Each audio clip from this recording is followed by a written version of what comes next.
we found a town that's been underwater for over 70 years. It's the lost city of St. Thomas, and we're going to drive 30 miles, ending up over there to see this lost city.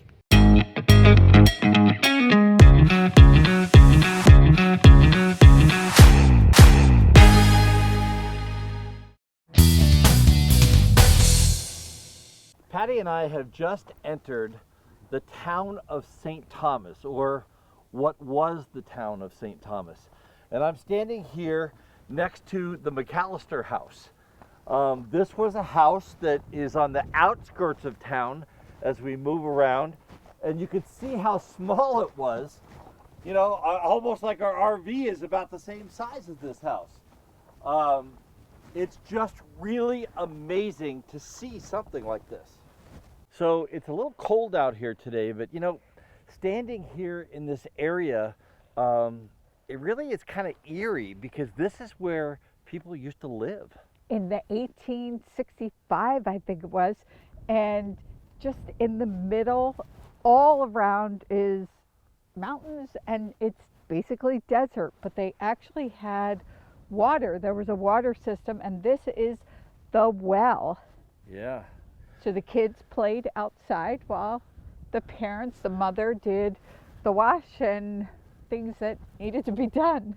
Now they had an irrigation system that went out to all of the fields that they built over time, and they even had a working vineyard here. So really kind of interesting.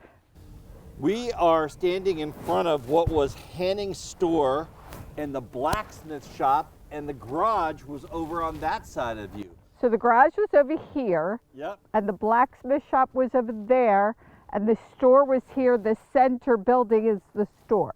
Yes, that is the biggest of the remains, or the tallest, I should say, of the remains that we see in this incredible, incredible place. Now I'm going to walk around and show there are artifacts, I guess you could call them. There's metal parts that would have been from these buildings, does it say anything about these metal parts that I'm looking at?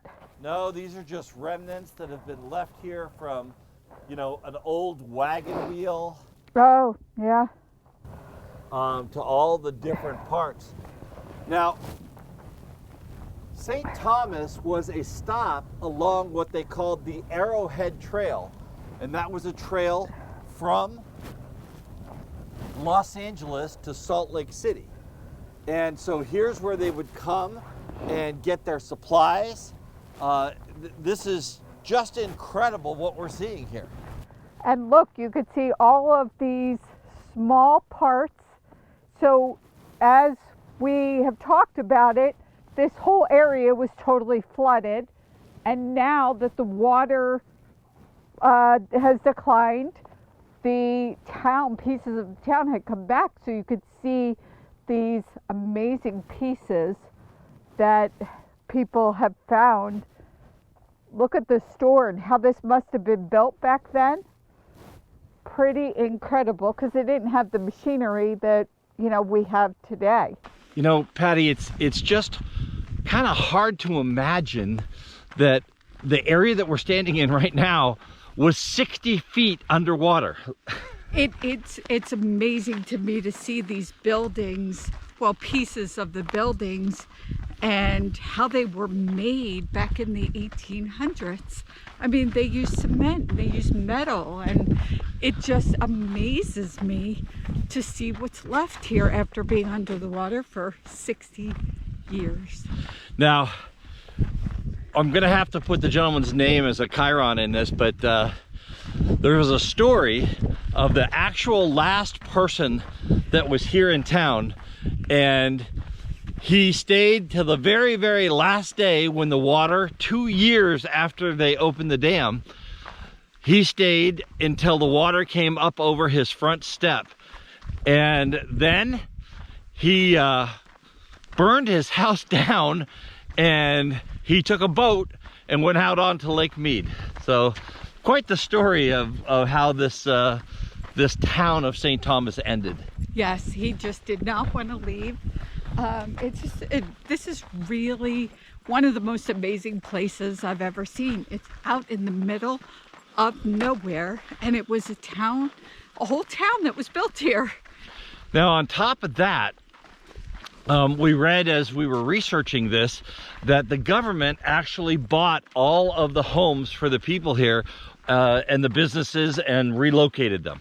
Right. So they didn't just, you know, fill up Lake Mead and not bother with it. They did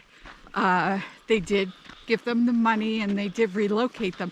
But there were a lot of people, as you told the story, that just did not want to leave their town. Just absolutely incredible. So this is the school. Now, there were about 500 people in this town, so obviously there were children here as well. This school building, you think of the one-room schoolhouse, this actually looks pretty large, and you could see that there's steps leading up to this schoolhouse. Pretty big for the 1800s. I'm standing in the remains of the general hotel that was here in St. Thomas. And one of the things that just absolutely amazes me is that when President Roosevelt dedicated the dam, and that's about 30 miles that way, it took over 2 years for the water line to get up here.